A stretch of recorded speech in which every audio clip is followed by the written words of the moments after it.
Mi nombre es Delia Cecilia Giovanola, soy abuela de Plaza de Mayo, cuento actualmente 88 años y estoy abocada a la búsqueda de nietos, de mi nieto y de los demás.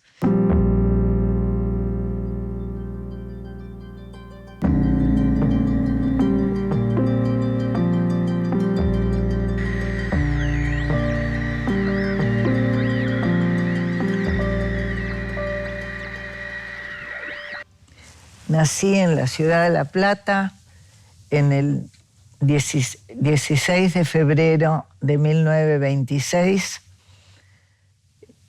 hija de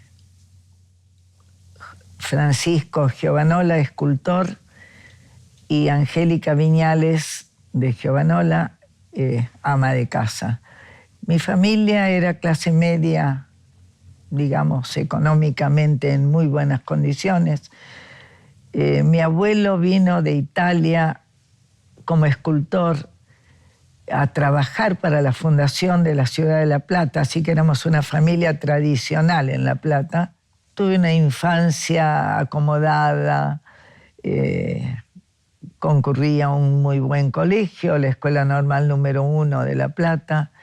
Era la escuela Miss Mary Graham, que las maestras habían sido traídas a la ciudad de La Plata por Sarmiento, y toda esta prosperidad, al tener un padre bohemio, se fue perdiendo con el tiempo, porque toda ese lujo de las casas fue cambiando por el modernismo. Ya no se usaban ni florones, ni rosetas, ni balaustras, todos esos adornos de las casas. Ya necesitábamos el sueldo al recibirnos de maestras. Mi hermana y yo aportábamos a la casa. Es decir, toda la prosperidad de la infancia pasamos a ser clase media.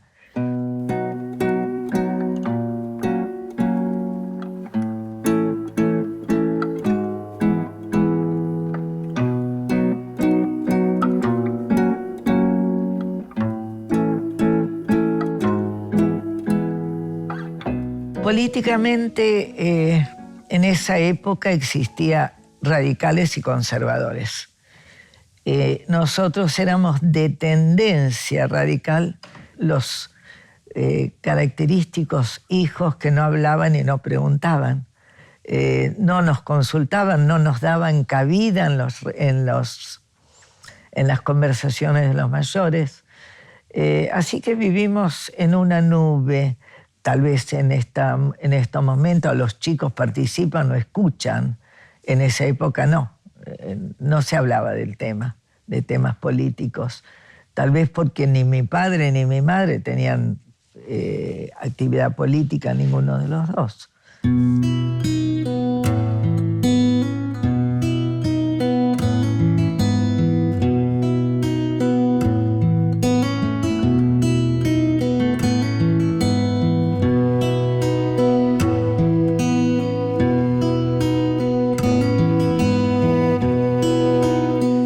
Los 15 ya con el novio en casa, formal. Fue mi único novio, y mi esposo. Nos casamos a los 20 años. Duró muy poco el matrimonio, porque a los 37 años enviudé. Él enfermó de un tumor en el pulmón y tuvo 3 meses de sufrimiento tremendos hasta que falleció. Fue el primer golpe de mi vida. Mi esposo se llamaba Jorge Narciso Ogando, una familia muy conocida en La Plata políticamente, porque mi suegro fue secretario de la Dirección General de Escuelas. Mis suegros eran radicales. Mi cuñado se volcó al frondicismo, y en la época de Frondizi era que tuvo las actividades. Mi suegro ya se jubiló siendo secretario de la dirección de escuelas. Incluso yo me recibí de maestra en el 43, a los 17 años, y mi suegro era secretario de la dirección de escuelas, y mi nombramiento de maestra está firmada por mi suegro.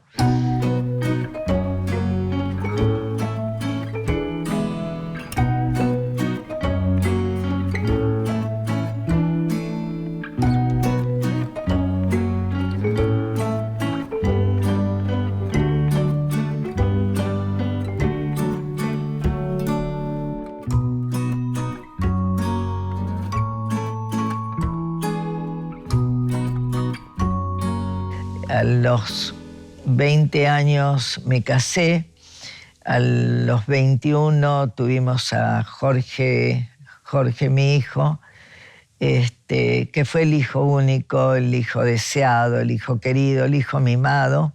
Estudió, hizo la primaria conmigo, yo era docente y tenía la escuela en la esquina de casa, y Jorgito iba a la escuela conmigo y íbamos y volvíamos juntos. Simultáneamente yo tenía alumnos en mi casa, me gustó la docencia de alma, estaba cursando el secundario y ya tenía alumnos para enseñarles. Una de mis alumnas particulares fue Estela Maris, la que después fue mi nuera.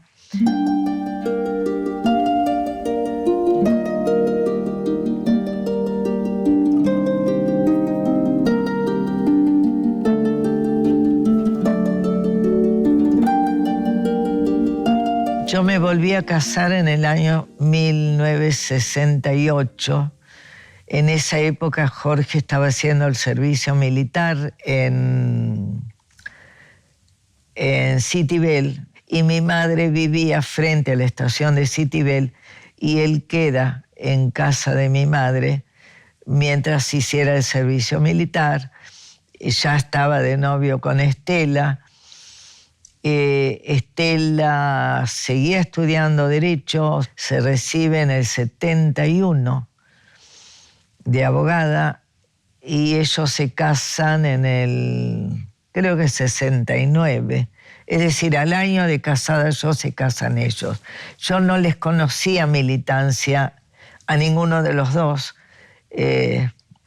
Más, Jorgito no le gustó la política, no mamó la política. Pienso que Estela tenía conocimientos políticos, y la política que se vive en el estudiantado, en la facultad, no sé, aparte de conocimientos políticos, vinculaciones también, y su carrera de abogacía le daba conocimientos políticos.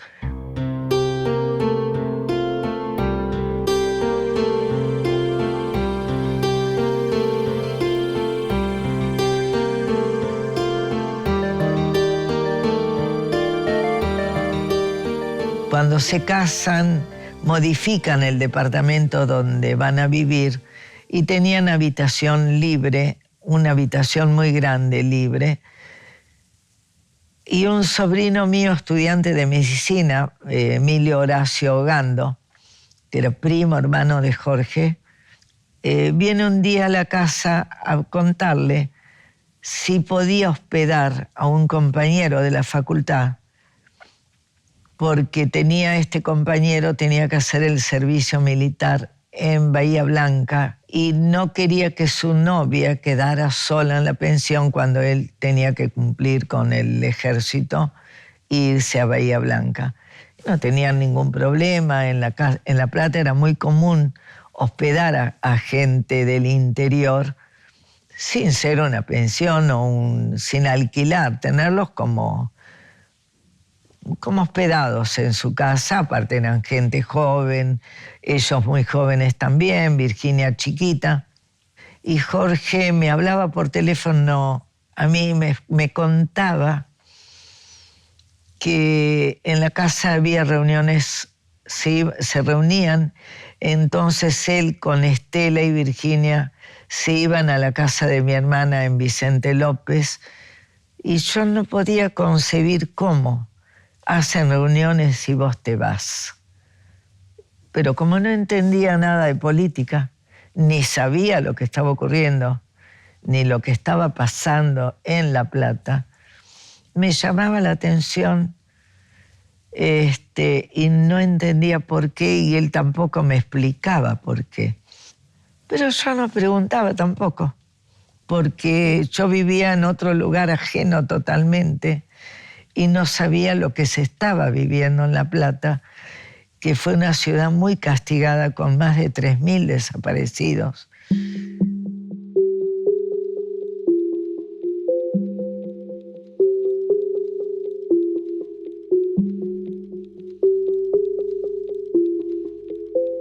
En el año 75 fallece mi madre en Citibel, y en el 8 de octubre, al año siguiente, es decir, el 8 de octubre del 76, le hacemos rezar una misa en La Plata, en la iglesia San Francisco, frente mismo a donde vivían los chicos. Voy al cementerio con Estela. En ese momento nosotros teníamos una camioneta rastrojero y yo iba manejando, una cuñada mía al lado, en el asiento de al lado de la camioneta, y Estela en el costado. Vamos al cementerio y cuando estaciono, Estela se inclina hacia adelante y dice: Delia, tengo que hablar con vos. Tengo que contarte lo que estamos pasando. ¿Y qué pasa? Dice que desapareció Vigo. Vigo era el muchacho que vivía en la casa, que Virginia le había puesto Vigo porque tenía bigotes largos. Y le digo, ¿cómo desapareció? Lo llevaron a Vigo. ¿Por qué? No sabemos, dice, tenemos miedo. Bueno, y yo no entendía, que le digo, bueno, Estela, qué mejor que una pareja sola. Una pareja es mejor que viva sola. Le habré dicho, y yo le estoy hablando y no entiende de qué le hablo. Realmente estaba totalmente alejada de lo que vivían en La Plata, porque donde yo vivía en Ballester no existían esas cosas, no ocurrían las cosas que pasaban en La Plata. No me acordé más de todo eso, hasta que me habla Liliana, la hermana melliza. Me habla a la escuela donde yo era directora y me dice, Delia, los llevaron a los chicos. ¿Cómo los llevaron? ¿Quién los llevó? El ejército encapuchados. ¿Cómo y por qué? Pero era como si me hablara de un país distinto. Ni yo me lo perdonaba, porque digo, ¿cómo no me di cuenta cuando Estela me estaba hablando con el corazón y yo no supe entender lo que me quería decir?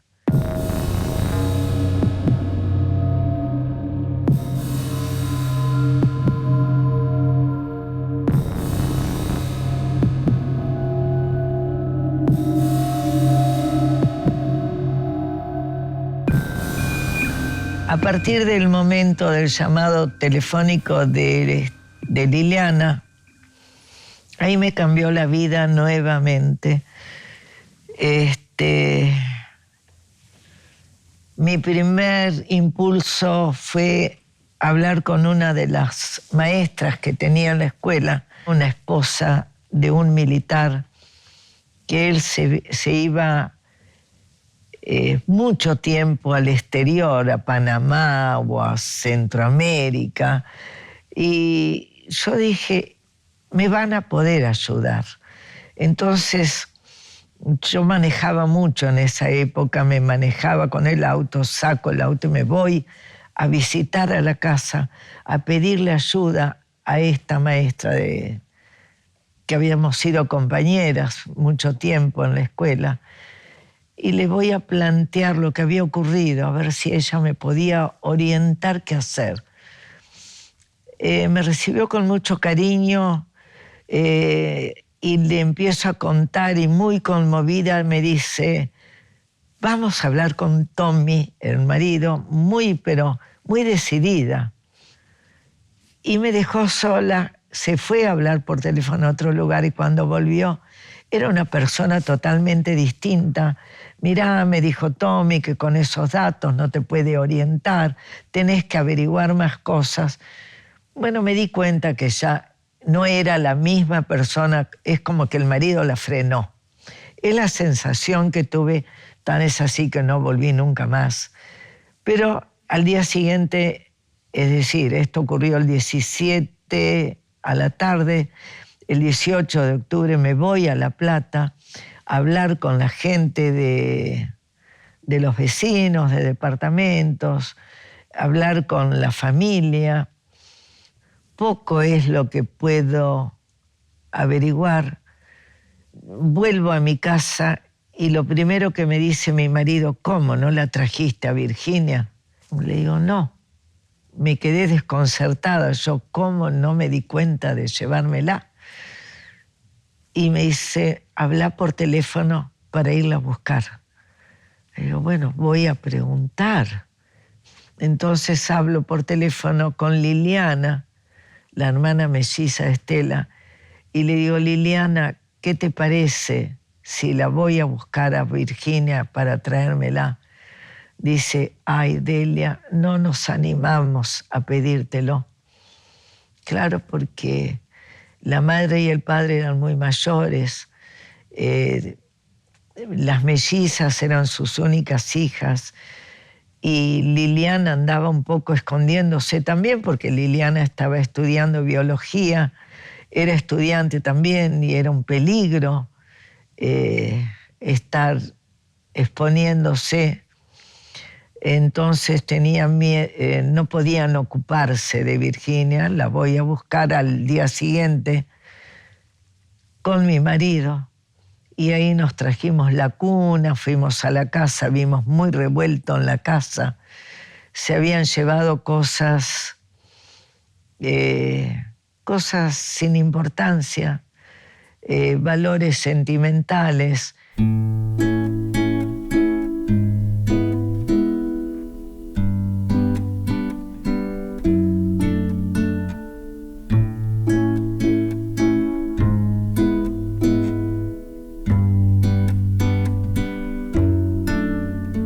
Cuando voy a La Plata a buscar la Virginia, la llevamos con su cuna, con sus cosas personales, y ya al día siguiente mismo la anoto en un jardín de infantes para que mezclarle un poco ese momento, ese desarraigo de su madre y de su padre. Y ante las preguntas de Virginia, yo le digo que los llevaron a declarar. Como para Virginia el término declarar y tribunales y todo eso era común, porque lo vivía con su madre. Estela se había recibido antes de nacer Virginia de abogada, así que Virginia mamó el término tribunales y declaraciones, y ella siempre dijo que a los padres los llevaron a declarar, y un poco le mezclamos las cosas. Lo vivió con naturalidad, no lloró preguntando por su madre y su padre, porque nunca le oculté. Cuando pasa el tiempo, para mí fue un golpe tremendo. Yo pude seguir con mis actividades docentes porque la inspectora me dio un apoyo, porque yo como directora de escuela tenía que atender un día a la mañana y otro a la tarde. Y por esto que había ocurrido, la inspectora me permite cumplir un solo horario de escuela para que yo pueda mandar a Virginia al colegio en el horario que correspondía. Pero al año siguiente presento la renuncia para jubilarme. Vamos, señores, circulando, por favor, vamos circulando.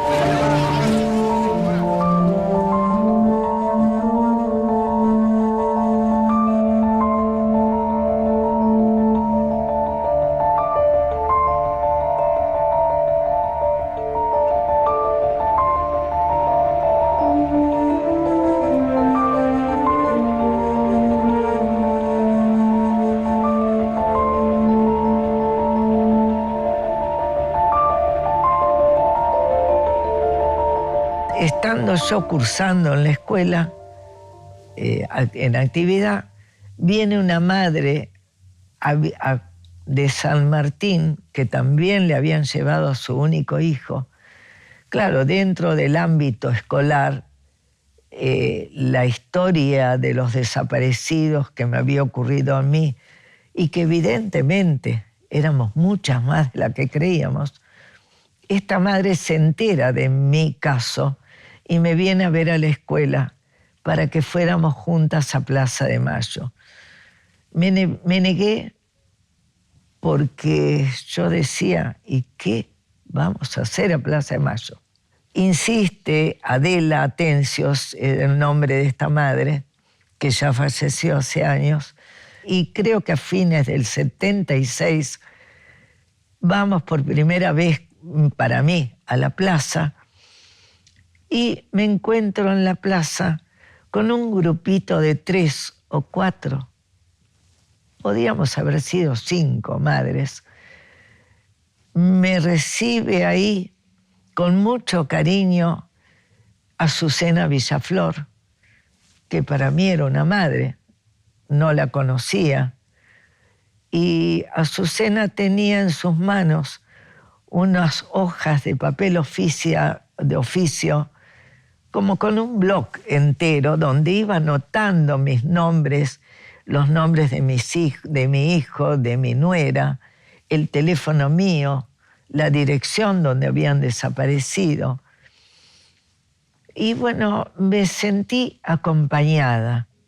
Fue a partir de ahí una necesidad de compartir esas reuniones, porque vi que éramos muchas más de lo que yo creía. ¡Que nos digan dónde están, porro mío! Mi hijo hoy hace 15 meses. ¿Dónde están? No debes saber dónde están. No, que los liberen. ¿Por qué no nos dicen a nosotros si están vivos, si están muertos?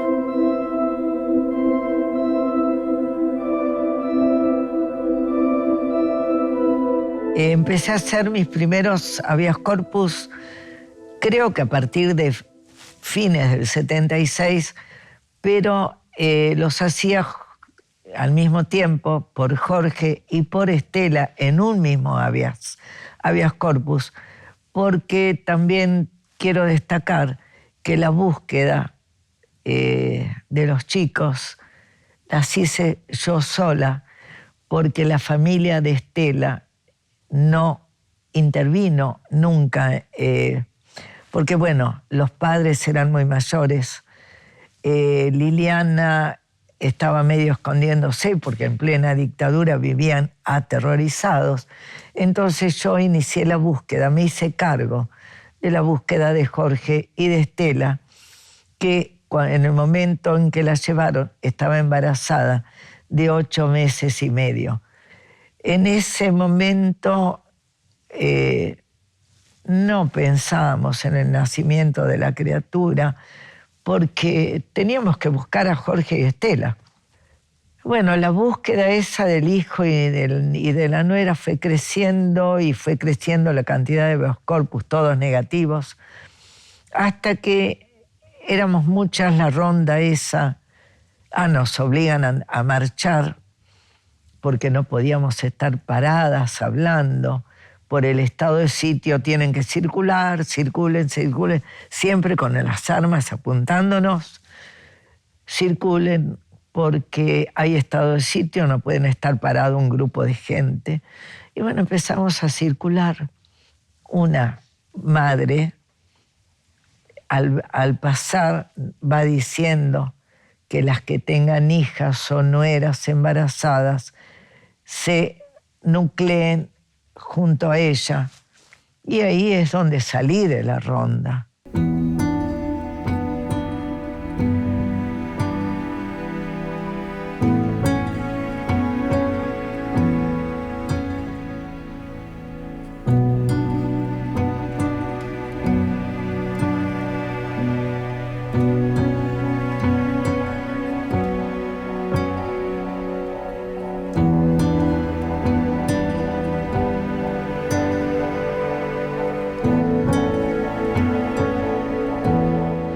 empezamos siendo 5 o 6 que nos empezamos a reunir para buscar juntas, porque ahí nos dimos cuenta de que los hijos de las embarazadas iban naciendo y no los estábamos buscando. Y había que buscarlos porque estaban creciendo y capaz que nos estaban esperando para entregarnos el hijo. Éramos tan inocentes en el tema que no sabíamos cómo buscar a un hijo y menos cómo buscar un nieto. Nos reunimos con las abuelas, 4 o 5 abuelas, y empezamos a ir a tribunales de menores para presentar habeas corpus por esos menores, que tampoco sabíamos cómo hacerlo, pero bueno, ya teniendo la experiencia de cómo buscar un hijo, hacíamos lo mismo pidiendo por el nieto nacido en cautiverio. Y ahí en los tribunales de menores y fuimos encontrando otras abuelas. Y en esa forma el grupo de abuelas crece también en la misma medida que había crecido el grupo de madres. Y cuando ya empezamos a reunirnos con las abuelas en confiterías, en las casas de familia de cada una de nosotras, yo iba con Virginia, chiquita, a esas reuniones, porque no tenía cómo dejarla. Ella iba al colegio a la mañana, al jardín, y nosotras nos reuníamos a la tarde. Y ya empezamos a reunirnos como abuelas, pero continuábamos yendo los jueves a las rondas de madres también. Fueron pasando el tiempo y actuando como madre y como abuela simultáneamente, hasta que en el año 79 llega al país la Comisión Interamericana de Derechos Humanos.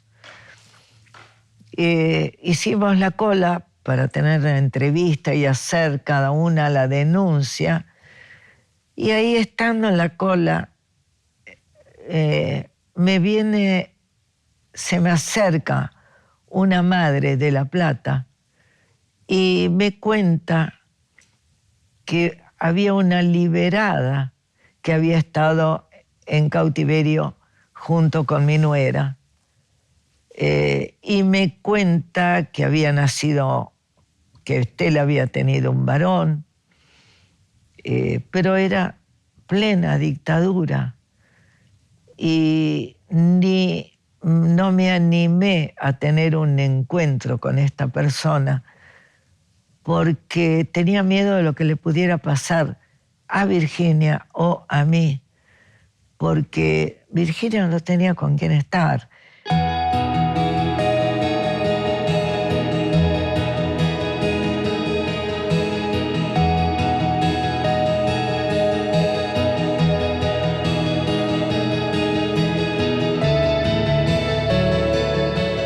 Cuando en el 83 viene la democracia, con mucho temor tengo la primera entrevista con esta persona, Alicia Carminati, que me cuenta que estuvo, según ella me cuenta, a partir del mes de septiembre. Ella estaba desaparecida en septiembre, y cuando llega Estela en octubre, la ponen en la misma celda, agosto, septiembre, octubre, la ponen en la misma celda que estaba ella.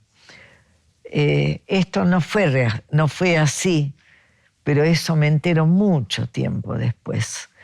Pero bueno, me cuenta detalles de cautiverio. Yo pido una cita con ella y nos encontramos en una confitería muy vigiladas por una hermana mía que fue con su esposo, que estaban en otra mesa cuidándonos. Estuvimos horas charlando y yo fui a ese encuentro con una serie de preguntas para hacerles sobre el cautiverio. Preguntas de qué comían, cómo se bañaban, cómo se cortaban las uñas, cómo hacían preguntas de cómo era la vida ahí en cautiverio y cómo lo estaban pasando, tan fuertes para Alicia, que yo le preguntaba y ella tenía que revolver sobre lo que había vivido, volver a vivir lo mismo. Y realmente me miraba fijo y me decía, ¿realmente querés que te cuente esas cosas? Como que eran muy fuertes.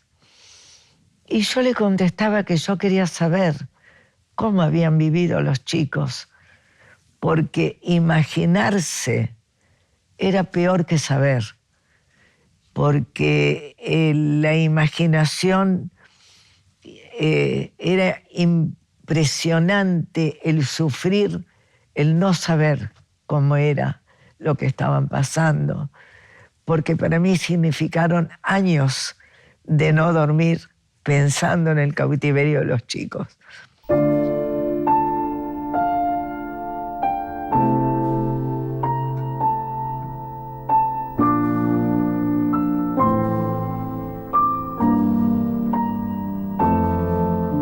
Durante la entrevista esa que tuvimos con Alicia, según me cuenta ella, fue liberada el 29 de diciembre del 76.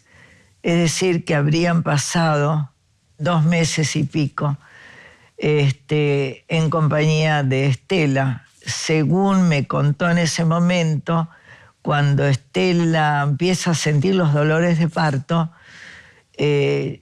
llaman todos para que acudan los guardias para llevarla a tener familia, y la llevan, la sacan de la celda y la llevan a un cuarto especial, y donde transcurren 3 o 4 días fuera de la celda, y cuando vuelve sin el bebé y con un cordón umbilical que fue pasando de mano en mano hasta que llegó a la celda en que estaba Jorge, en otra celda separada, por supuesto, con las palabras de que hiciera de cuenta que volvió a nacer Virginia, porque había tenido un bebé rubio de ojos celestes, igual a Virginia cuando nació, que era muy parecido.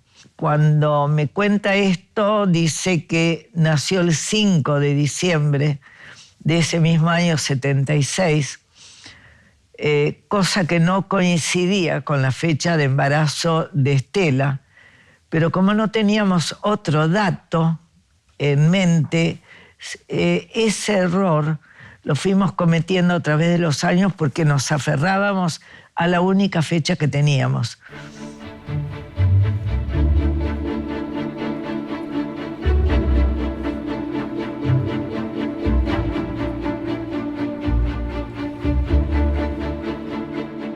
En una oportunidad me llaman de la CONADEP para decirme que habían recibido un anónimo de un militar arrepentido y me citan en la CONADEP para contármelo.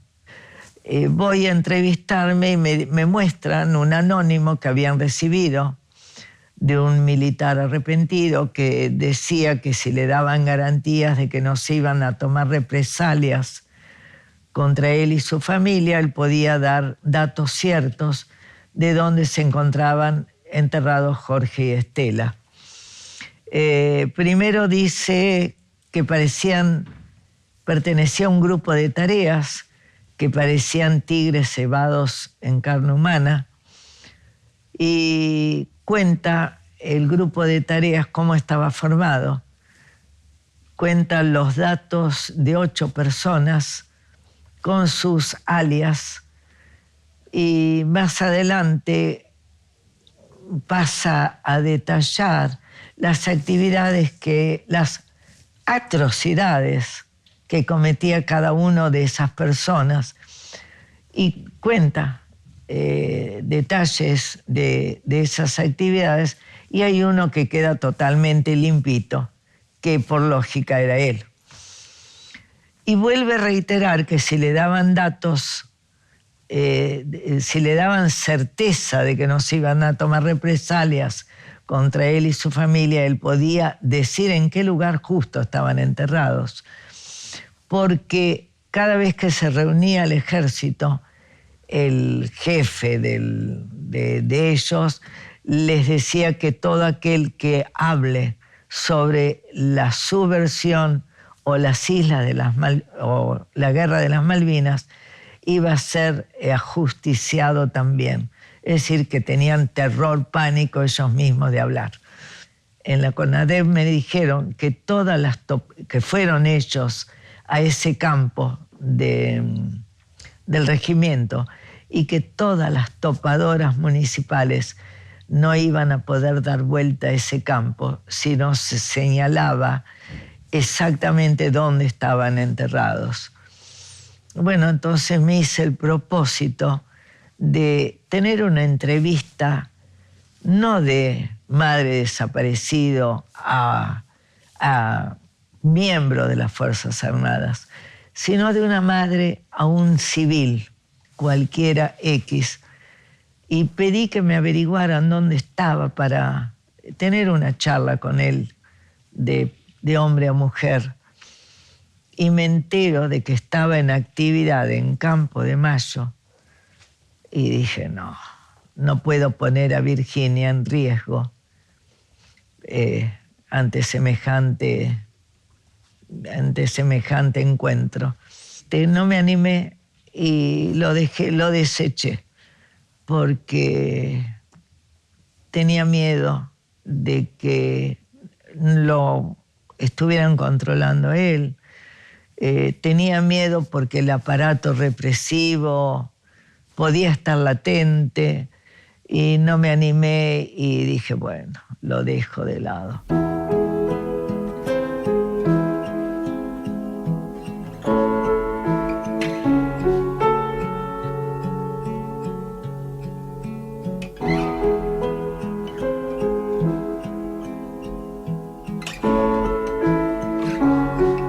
Yo de ahí, de la sede de la CONADEP, fui a la casa de abuelas, que quedaba a la vuelta, y bueno, llegué, abrí la puerta y me puse a llorar desconsoladamente. Vinieron enseguida el psicólogo de abuelas, Arturo, en ese momento ya no está más en Abuelas él. Y le digo, ¿y ahora qué le digo a Virginia? Yo preocupada, pero ¿cómo le decía a Virginia? Y Arturo me dijo, Delia, siempre con la verdad, siempre la verdad. Y me seguía preocupando, le digo, pero va a llorar. Está bien que llore, tiene que llorar.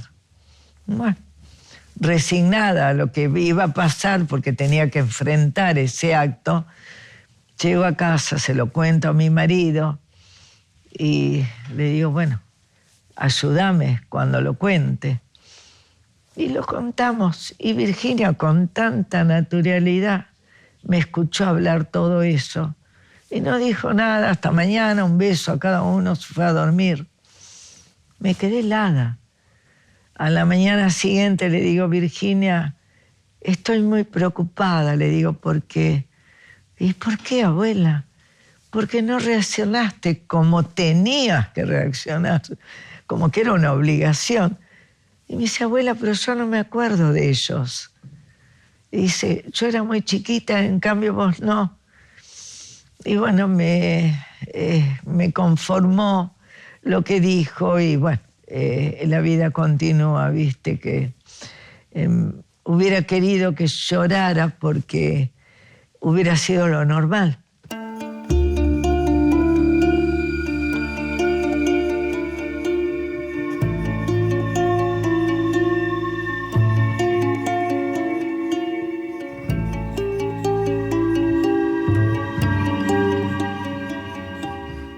Continúo con la búsqueda de los nietos. Ahí empezamos, ya habíamos empezado, abuelas, a tener nuestros primeros encuentros, nuestras primeras actividades. La primer presidenta de Abuelas fue Licha de la Cuadra, señalada así entre el grupo de nosotras, a ver quién manda más acá. La mayor era Licha. Cada una tomó la actividad que hubiera querido, repartiéndonos los cargos. Una de las primeras medidas tomadas por Abuelas fue escribir al mundo. Escribir cartas a todos los lugares donde hubiera organismos de derechos humanos del mundo. Bélgica, Italia, Francia.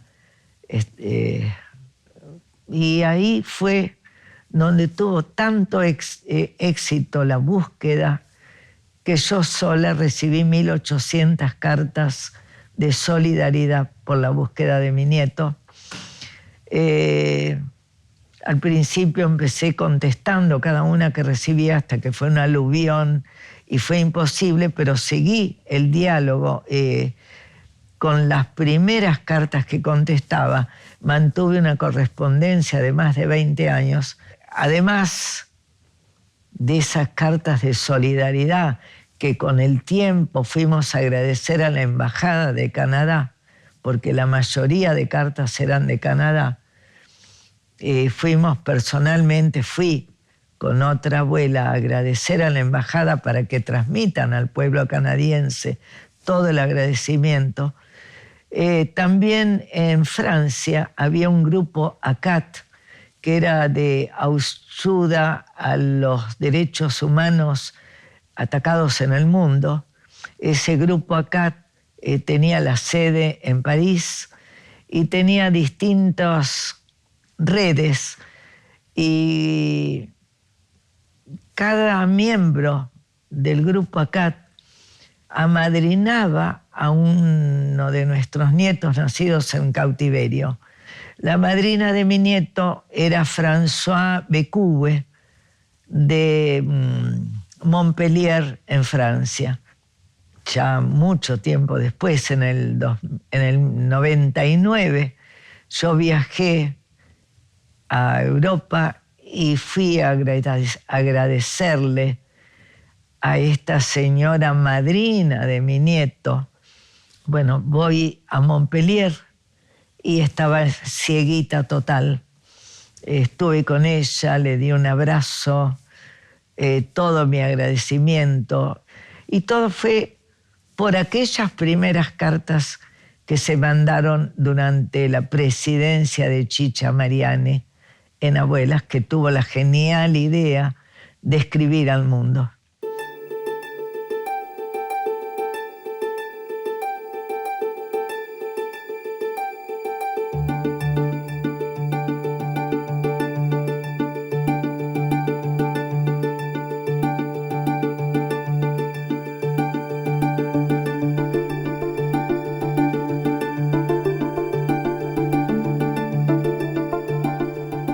Mientras tanto, Virginia iba creciendo sin querer participar, sin querer saber. Nunca hablé a escondidas. Yo la quería introducir en el tema y que ella preguntara. Nunca preguntó. Cuando empezaba un año nuevo en la escuela, yo iba a hablar con las maestras, porque ella jamás tocó el tema. Cuando empieza a trabajar en el Banco Provincia, cuando cumple los 18 años, ahí tuvo que contar la verdad, porque ella ingresa al Banco Provincia como hija de un empleado del banco. Y ese empleado era sabido que había habido 27 empleados del banco desaparecidos en la provincia de Buenos Aires. Y entre esos 27 estaba el padre de Virginia.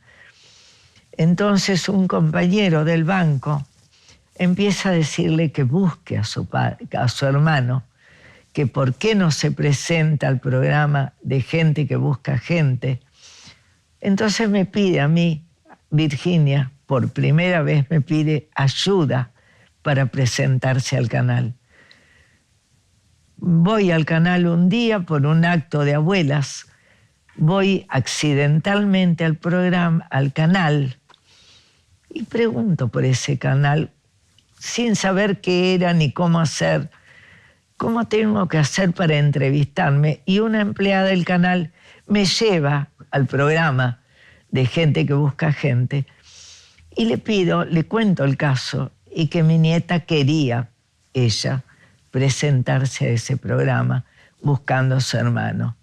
Les gustó la idea, evidentemente, porque enseguida me citan y voy con Virginia. Ya Virginia estaba trabajando en el banco. Voy con ella y evidentemente ahí durante esa charla donde cuento la historia y Virginia me acompaña contando la historia, interviene también ella. Ese día a mí me toma una parálisis facial nerviosa, evidentemente, que me cuesta años para recuperarme en parte. Pero bueno, ella toma ahí parte y confiesa en el aire que le costó mucho hacer ese clic que hace a los 18 años. Y ahí se pone de lleno en la búsqueda de su hermano. Se agrega al grupo de hijos, al grupo de hermanos, y bueno, ahí toma la posta, pero no me permite a mí dejar la posta, porque yo quiero de pronto darle espacio a ella, y ella me dice, no, abuela, vos tenés que seguir, porque vos sos la memoria viva, y vos tenés que seguir, vos no podés dejar.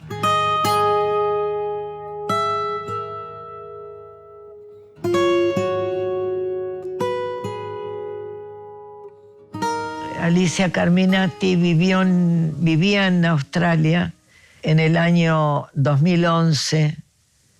En febrero llega Alicia a La Plata y se hospeda en la casa de Virginia. Y Virginia la esperaba con una serie de preguntas sobre el cautiverio de los padres.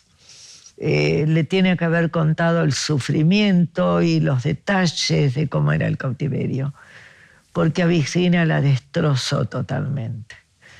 Mi esposo empezó a tener problemas cardíacos y Virginia vivía en La Plata y nosotros en Ballester. Entonces, para que estar cerca nuestro, nos lleva a vivir a La Plata. Una tarde viene Alicia Carminati y me trae un ramo de flores, de rosas rococó, lo tengo acá.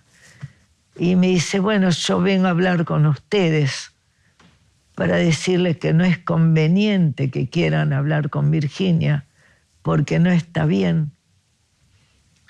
Y a mi marido le da un ataque de histeria y le dijo de todo. Bueno, la atacó tanto y yo para defender un poco la situación le digo, Alicia, yo no te culpo a vos, pero ocurrió cuando vos llegaste. Pienso que fue el desencadenante. Esto fue en el mes de febrero, marzo me los pasé llorando y tuve que hacerme asistir por un psicólogo porque yo vivía llorando porque Virginia no atendía el teléfono cuando yo le hablaba. Y yo no lo concebía porque con Virginia tuvimos una relación no de abuela a nieta, sino de madre a hija.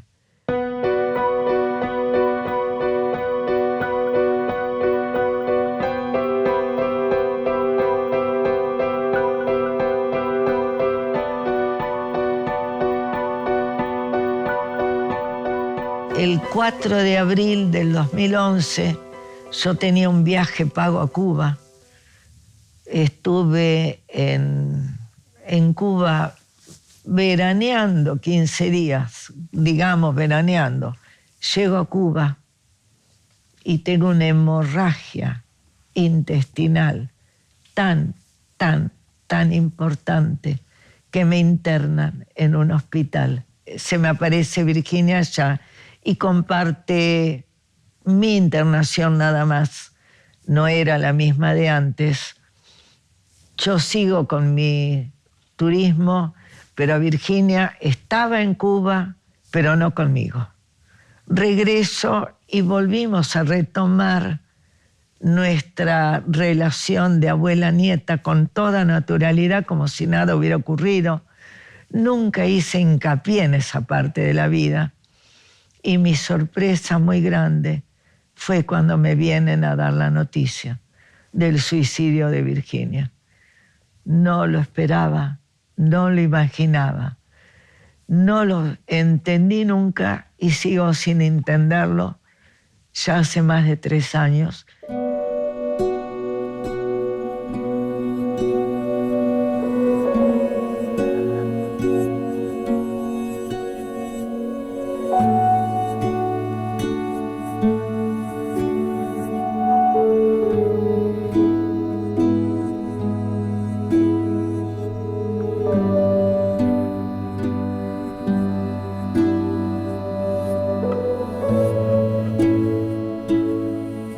Y ahora estoy abocada totalmente a la búsqueda de Martín. Y juntamente con Martín, los 400 y casi 450 nietos que aún falta recuperar. Asisto permanentemente a las reuniones de abuelas, voy a cuanto acto se me presenta, estoy en la búsqueda en cualquier lugar que me inviten a ir del país. Prácticamente te digo que vivo para esto, porque es como que me devuelve la posta a mí.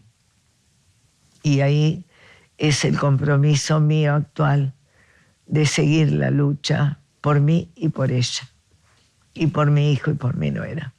Y bueno, se ha convertido en mi vida, falleció mi segundo esposo y estoy sola, acompañada por el cariño que recibo de la gente que entrevisto y recibo cariño y afecto del país, de cuánta gente conoce esta historia.